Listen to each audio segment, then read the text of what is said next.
Hello guys, welcome to our channel. तो guys WWE में wrestler चाहे जितना मदद से अपना जबरदस्त शरीर बना पाते हैं, तो गाइज क्या होता है जब ऐसी बाहरी मदद लेना बंद कर देते हैं, या कहे तो जब स्टेरॉइड लेना रेसलर बंद कर देते हैं। तो गाइज आज के इस वीडियो में ऐसे ही 5 रेसलर के बारे में जानेंगे जब उन्होंने ऐसी दवाइयाँ लेनी बंद कर दी, तब उनके बॉडी में क्या बदलाव हमें देखने को मिले। तो गाइज विदाउट वेस्टिंग टाइम चलो वीडियो स्टार्ट करते हैं। Number 1, Lex लूगर।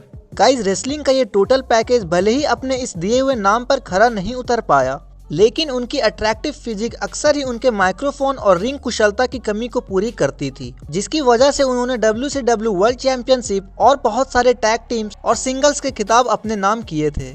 अब इसमें कोई शक की बात नहीं कि लूगर ने अपने शरीर को लेकर अट्रैक्टिव बनाने के लिए स्टेरॉइड्स का इस्तेमाल किया था, क्योंकि article wrestling with the devil में उन्होंने बताया था कि उन्हें लगता है कि स्टेरॉइड्स के इस्तेमाल से होने वाले फायदे उससे होने वाले नुकसान से कई ज्यादा हैं। और उन्होंने ये बाद में भी बताया था कि उन्होंने अपने शरीर को बनाए रखने के लिए HGH एक बेटर ऑप्शन लगा था। गाइस साल 2007 में लूगर के गर्दन में एक अचानक खतरनाक इंजरी हो गई थी, जिससे वो कुछ समय के लिए पैरालाइज भी हो गए थे, और इंजरी इतनी खतरनाक थी जिसकी वजह से वो अपने हाथ और पैर का इस्तेमाल नहीं कर सकते थे। लेकिन होपफुली 2010 के एक इंटरव्यू में उन्होंने बताया कि अब वो बेहतर ढंग से चल पाते हैं और गाड़ी भी चला लेते हैं। गाइस अब बात करते हैं number 2, the dynamite kid. The technical और हाई फ्लाइंग वाला रेसलर होने के बावजूद भी the dynamite kid Thomas Billington को ऐसा लगा कि अगर उन्हें WWF में इतने बड़े लोगों के बीच में सफल होना है तो उन्हें भी एक बड़े शरीर की जरूरत होगी।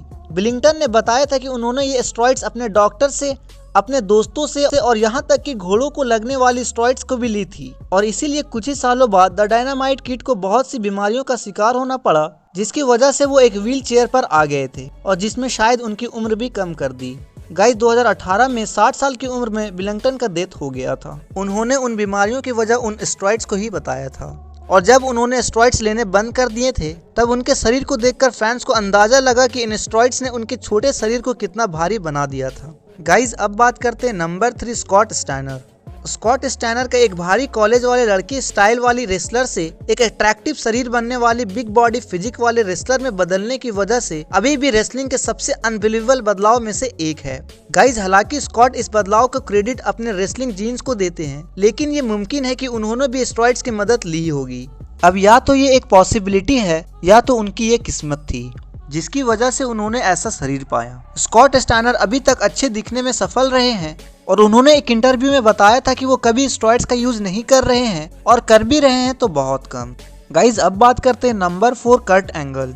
गाइज रेसलिंग को ओलंपिक हीरो को आमतौर पर WWE में परफॉर्म करने के लिए PDS की जरूरत नहीं थी। जैसे कि फैंस जानते थे कि WWE में ज्यादा बॉडी होना किसी को नुकसान नहीं पहुंचाता, और कर्ट एंगल भी इससे दूर नहीं रह पाए। एक रिपोर्ट्स में इनका नाम आया जिसमें ये बताया गया था कि एक वेलनेस सेंटर से गैर कानूनी तरीके से स्टेरॉइड्स भेजा जा रहा है, तो WWE ने कर्ट एंगल को एक वेलनेस पॉलिसी के उल्लंघन की वजह से निकाल दिया था।